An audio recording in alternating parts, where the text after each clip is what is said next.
AI 시대에 사실 눈에 보이지 않는 정말 치열한 전장터가 있잖아요. 네, 그렇죠. 오늘은 바로 그 폭풍의 눈이라고 할 수 있는 고대역 폭 메모리, HBM 시장을 한번 제대로 파헤쳐 보려고 합니다. 아, 드디어 이 주제를 다루는군요. 네, 이게 단순히 어떤 기술이 더 좋다, 이런 차원을 넘어서요. 세계 최고의 반도체 기업들이 말 그대로 미래를 걸고 벌이는 거대한 전략 싸움에 대한 이야기입니다. 맞습니다. 저희가 청취자분께서 보내주신 자료들을 바탕으로 삼성전자, SK하이닉스, 그리고 마이크론이 벌이는 이 HBM 삼국지를 아주 생생하게 한번 들여다보겠습니다. 네, 좋습니다. 사실 HBM을 빼놓고는 현대의 AI를 이야기할 수가 없거든요. 그렇죠. AI의 심장이 GPU라면 HBM은 혈관이라고 하더라고요. 정확한 비유입니다. GPU가 아무리 빨리 계산하고 싶어도 데이터가 제때 공급이 안 되면 그냥 멈춰서 버리는 거예요. 그게 바로 메모리 병목 현상이군요. 맞습니다. HBM은 디램을 아파트처럼 이렇게 수직으로 높이 쌓아서 데이터 고속도로를 그냥 뻥 뚫어준 그야말로 AI 시대의 필수 부품인 셈이죠. 그렇기 때문에 이 HBM 시장을 누가 장악하느냐가 정말 중요해진 거군요. 네, AI 시대의 패권이 달렸다고 해도 과언이 아닙니다. 그럼 현재 판세부터 한번 짚어보죠. 자료를 보니까 2025년 2분기 출하량 기준으로 SK하이닉스가 62%. 와, 이건 뭐 과반을 훌쩍 넘는 압도적인 점유율이네요. 그렇죠. 거의 독주 체제에 가깝다고 볼 수 있죠. 그 뒤를 마이크론이 한 21%, 그리고 삼성전자가 17%로 바짝 추격하는 상황이고요. 네, 바로 이 구구에서부터 진짜 이야기가 시작됩니다. 1위인 SK하이닉스는 당연히 격차를 더 벌이려고 하고 3위인 삼성전자는 자존심을 걸고 이제 반격을 준비하죠. 그런데 이 사이에서 2위인 마이크론이 아주 의미심장한 움직임을 보이고 있다고요. 맞습니다. 바로 그 올인 선언이죠. 아, 저도 그 자료 보고 정말 깜짝 놀랐습니다. 크루셜이라는 일반 소비자용 메모리 브랜드? 이거 꽤 유명한데 이걸 아예 접어버리겠다니요. 보통 결심이 아닌 거죠. 그야말로 회사의 명운을 건 선택과 집중입니다. 일반 소비자용 메모리 시장은 이제 중국 기업들도 많이 따라왔고 수익 내기가 점점 어려워지고 있거든요. 그렇죠. 그걸 과감하게 정리하고 여기서 확보된 모든 자원과 인력을 전부 고부가 가치인 HBM에 쏟아붓겠다 이런 선언인 겁니다. 이건 단순한 사업 재편이 아니네요, 그럼. 네, 우리는 이제부터 HBM 시장의 주역이 되겠다는 일종의 출사표라고 봐야 합니다. 그냥 말로만 그치는 게 아니라 행동으로도 보여주고 있죠. 일본 히로시마에 무려 14조 원을 투자해서 차세대 HBM 공장을 짓는다고요. 네, 이게 굉장히 전략적인 수입니다. 일본 정부의 막대한 보조금까지 등에 업었고요. 아, 안정적인 생산 기반을 확보하면서 동시에 최근에 계속 문제가 되는 미중 갈등이나 대만 해협 리스크, 이런 지정학적 리스크로부터 생산 거점을 다변화하는 효과까지 노린 거죠. 이야, 정말 큰 그림을 그리고 있네요. 그래서 사실 1강, 1중, 1약으로 굳어지나 싶었던 HBM 시장이 이 마이크론이라는 강력한 변수 때문에 다시 한번 요동치기 시작한 겁니다. 본격적인 삼국지 시대가 열린 거죠. 자, 마이크론의 참전으로 판이 더 커졌는데 진짜 하이라이트는 역시 차세대 HBM4를 둘러싼 삼성전자와 SK하이닉스의 정면 대결인 것 같습니다. 맞습니다. 자료를 보니까 두 회사의 전략이 정말 물과 기름처럼 완전히 다르더라고요. 네, 정반대라고 할 수 있죠. 이 싸움의 본질을 이해하려면 베이스 다이라는 것부터 알아야 한다고 하던데 이게 대체 뭔가요? 아주 핵심적인 부분입니다. HBM이 여러 개의 디램 칩, 그러니까 코어 다이를 수직으로 쭉 쌓아 올린 구조잖아요. 네, 아파트처럼요? 베이스 다이는 그 아파트의 1층 로비 혹은 모든 걸 통제하는 중앙 관제실이라고 생각하시면 딱 맞습니다. 아, 가장 아래층에서? 네, 가장 아래쪽에 위치해서 위에 있는 모든 디램들을 컨트롤하고 또 바깥에 있는 GPU와 직접 신호를 주고받는 두뇌 역할을 하는 거죠. 그러니까 이 베이스 다이의 성능이 전체 HBM의 성능을 좌우하는 거군요. 바로 그겁니다. 그런데 HBM4부터 엄청난 변화가 생겨요. 어떤 변화죠? 이전까지는 이 베이스 다이도 그냥 일반 디램 만드는 공정으로 만들었는데 HBM4부터는 AI 연산 속도가 너무 빨라지니까 도저히 그 속도를 감당할 수가 없게 된 거예요. 아, 그래서 훨씬 더 정밀하고 성능이 뛰어난 파운드리, 그러니까 시스템 반도체 위탁 생산 공정을 끌어다 쓰기로 한 겁니다. 바로 이 두뇌를 누구에게 어떻게 만드느냐를 두고 두 회사의 근본적인 경영 철학의 차이가 드러나기 시작하는 거죠. 정말 흥미롭네요. 그럼 먼저 삼성전자의 전략부터 한번 자세히 들여다보죠. 자료에는 수직 계열화, 내직화 전략이라고 표현되어 있던데 이건 어떤 의미인가요? 한마디로 A부터 Z까지 우리가 다 한다는 겁니다. 전부 다요? 네, HBM 개발에 필요한 모든 것을 그룹사 내부에서 해결하겠다는 아주 자신감 넘치는 전략이죠. 구체적인 기술 스펙을 뜯어보면 그 야심이 더 명확해집니다. 우선 방금 말씀드린 핵심 부품, 베이스 다이를 자사 파운드리 사업부의 최첨단 4나노 공정으로 직접 만듭니다. 잠깐만요. 4나노 공정이면 지금 스마트폰에 들어가는 최신 AP 칩을 만드는 그 수준 아닌가요? 맞습니다. 그걸 메모리 부품에 쓰겠다는 건가요? 엄청난 투자죠. 경쟁사가 파운드리 전문 기업인 TSMC의 12나노 공정을 쓰는 것과 비교하면 기술적으로 두세 대 이상 앞서가는 겁니다. 와. 여기서 그치지 않습니다.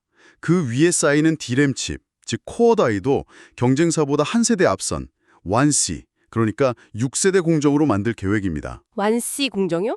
완 B 5세대에서 6세대로 넘어가는 게 기술적으로 그렇게 어려운 건가요? 비유하자면 같은 면적의 땅에 10층짜리 건물을 짓다가 12층짜리 건물을 짓는 것과 비슷해요. 아, 더 촘촘하게? 네, 회로를 더 미세하게 그려 넣어야 하니까 성공만 하면 같은 웨이퍼에서 더 많은 칩을 만들 수 있어서 원가 경쟁력은 높아지죠. 하지만 그만큼 공정이 까다로워져서 불량률, 즉 수율을 잡기가 굉장히 어렵습니다. 그런데도 그 리스크를 감수하겠다는 거군요. 그렇죠. 기술 초격차를 보여주겠다는 겁니다. 베이스 다이도 최첨단, 코어 다이도 최첨단, 그럼 마지막 단계인 패키징. 이 칩들을 쌓고 포장하는 기술은 어떤가요? 패키징마저도 자체 기술과 장비를 고집합니다. TC-NCF라는 공법을 쓰는데 이건 칩과 칩 사이에 얇은 필름 형태의 보호제를 붙이는 방식이에요. 아, 자료에서 봤던 양면 테이프 비유가 이거군요. 네, 맞습니다. 그렇게 생각하시면 쉬워요. 그리고 이 방식에 필요한 핵심 장비 역시 자회사인 셈에스에서 조달합니다. 그야말로 완벽한 삼성 생태계인 거죠. 들어보니 정말 대단하네요. 모든 걸 내부에서 해결하면 기술 유출 걱정도 없고 원가 관리도 쉽고 성공했을 때 얻는 이익도 극대화할 수 있겠군요. 그렇죠. 하지만 반대로 생각하면 이 복잡한 과정 중에 단 하나라도 삐끗하면 전체 계획이 흔들릴 수 있는 엄청난 리스크를 안고 가는 것 아닌가요? 정확히 보셨습니다. 예를 들어 4나노 파운드리 수율이 안 나온다거나 1C D램 수율이 발목을 잡는다거나 하면요. 그게 바로 삼성 수직 계열화 전략의 빛과 그림자입니다. 모든 것을 통제할 수 있다는 자신감의 발로인 동시에 모든 리스크를 혼자 짊어져야 한다는 부담이기도 하죠. 그야말로 하이 리스크 하이 리턴이네요. 맞습니다. 성공하면 시장의 판도를 단번에 뒤집을 수 있지만 실패하면 회복하는 데 상당한 시간이 걸릴 수 있는 전략입니다. 그럼 이제 완전히 반대편에 서 있는 SK 하이닉스의 전략을 살펴보죠. 자료에는 개방형 동맹 전략이라고 나와 있는데 이건 어떤 그림인가요? 우리가 모든 걸 다 잘할 수는 없다. 각 분야의 최고들과 손을 잡고 최고의 제품을 만들자는 전략입니다. 아, 삼성과 정반대네요. 네, 철학 자체가 다르죠. 핵심인 베이스 다이부터 세계 1위 파운드리인 대만의 TSMC의 생산을 맡깁니다. TSMC요? AI 칩 시장의 절대 강자인 엔비디아와 가장 긴밀하게 협력하는 파트너가 TSMC잖아요. 그렇죠. 이들과의 협업이 고객의 요구를 맞추는데 가장 빠르고 확실한 길이다. 이렇게 판단한 겁니다. TSMC에 맡긴다고 해도 공정 선택지가 있을 텐데요. 네, 여기서 SK 하이닉스의 유연함이 드러납니다. 일반 서버형 표준 제품에 들어가는 베이스 다이는 안정성이 검증된 12나노 공정을 써요. 수율과 공급 안정성을 확보하는 거죠. 안정적으로. 그리고 엔비디아의 차세대 GPU나 구글의 TPU 같이 최고 성능을 요구하는 프리미엄 제품에는 TSMC의 최첨단 3나노 공정까지 활용하는 일종의 투트랙 전략을 구사합니다. 고객 맞춤형 대응이군요. 코어 다이, 즉 D램 칩은 어떤가요? 삼성처럼 최신 공정으로 승부를 보나요? 아닙니다. 여기서도 안정성을 택합니다. 삼성처럼 무리하게 1C 6세대 공정을 도입하기보다는요.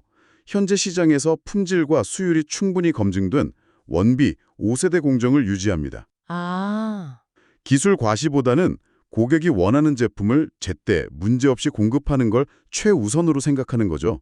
시장 선도 기업의 자신감이 엿보이는 대목입니다. 패키징 기술도 다르다고 들었습니다. 삼성의 양면 테이프 방식과는 어떻게 다른가요? SK하이닉스는 MR-MUF라는 공법을 씁니다. 이건 칩과 칩 사이에 미세한 틈에 액체 형태의 보호제를 주입해서 빈틈없이 채운 뒤에 굳히는 방식이에요. 아, 목공풀로 가구 틈새 메우는 것처럼요? 네, 그 비유가 딱 맞습니다. 열을 방출하는 데 더 유리하고 생산성도 높다는 장점이 있죠. 그리고 이 공정에 필요한 핵심 장비는 한미반도체와 같은 외부 전문 협력사로부터 공급받습니다. 여기서도 동맹 전략이 그대로 드러나는 거죠. 들어보니 SK 하이닉스의 전략은 안정성, 속도, 협력이라는 키워드로 요약할 수 있겠네요. 외부 파트너에 대한 의존도가 높다는 게 단점이 될 수도 있겠지만 각 분야 최고 전문가들의 힘을 빌려서 리스크를 분산하고 시장 변화에 빠르게 대응할 수 있다는 장점도 분명해 보입니다. 네, 그렇죠. 모든 것을 통제하려는 자와 최고의 동맹을 구축하려는 자의 대결.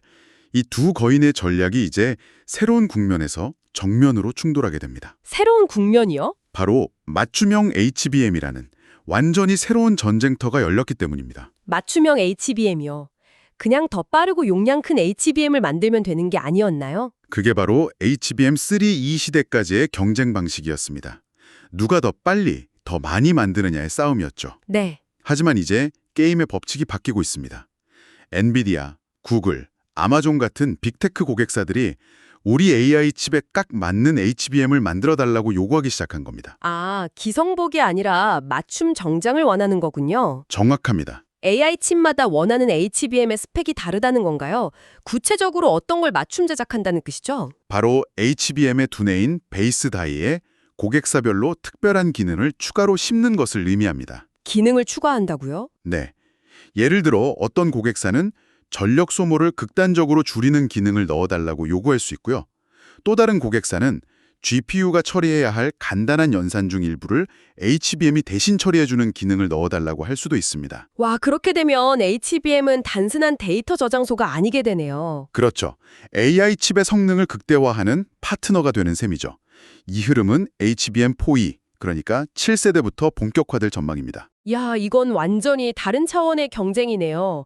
단순한 제조업을 넘어서서 고객과 함께 솔루션을 설계하는 역량이 중요해지겠군요. 맞습니다. 이 새로운 시전을 향한 각사의 움직임은 어떤가요? 자료를 보면 삼성전자가 가장 공격적이고 발빠르게 움직이고 있습니다. 오, 자신들의 최대 강점, 즉 메모리와 파운드리를 모두 가졌다는 점을 120% 활용하고 있죠. HBM4에 적용하기로 했던 4나노를 넘어서 현존하는 가장 미세한 공정인 2나노를 활용한 맞춤형 HBM 베이스다이 개발에 이미 착수했습니다. 2나노요? 아직 상용화도 안 된 기술 아닌가요? 정말 파격적이네요. 네, 이건 거의 선전포고나 다름없습니다.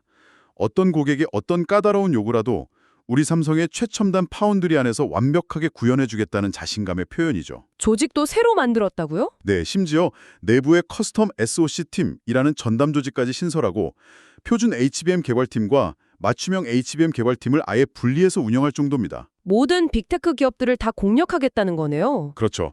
엔비디아, AMD, 구글, 아마존, 오픈AI까지 시장의 거의 모든 플레이어들을 잠재 고객으로 보고 총공세를 펼치고 있습니다. 수직 계열화 전략의 최종 진화 형태처럼 보이네요. 그렇다면 개방용 동맹을 추구하는 SK 하이닉스는 어떻게 대응하고 있습니까?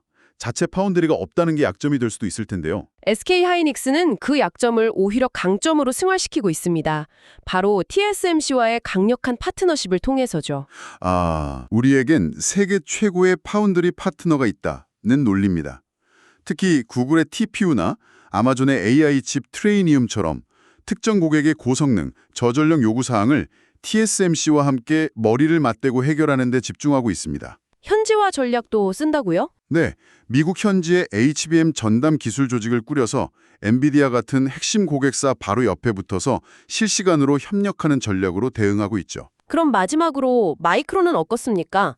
마이크론은 그동안 자체 D램 공정으로 베이스 다이를 만드는 방식을 고수해왔다고 들었는데 이런 맞춤형 HBM 경쟁에서는 좀 불리한 위치 아닌가요? 네, 그 점이 마이크론의 가장 큰 아킬레스건으로 지적받고 있습니다. 과거 비용 절감을 위해 내렸던 결정이 패러다임이 바뀌는 현재에는 오히려 구조적 약점이 되어버린 셈이죠. 외부의 최첨단 파운드리 공정을 활용해야 하는 맞춤형 HBM 경쟁에서 뒤처질 수밖에 없다는 평가가 많습니다. 그럼 대응책은 없나요? 물론 HBM4E부터는 TSMC 공정 활용을 검토하고 있다고는 하지만 삼성이나 SK하이닉스에 비하면 이미 한 발 늦었다는 게 시장의 냉정한 시각입니다. 정말 숨가쁘게 달려왔네요.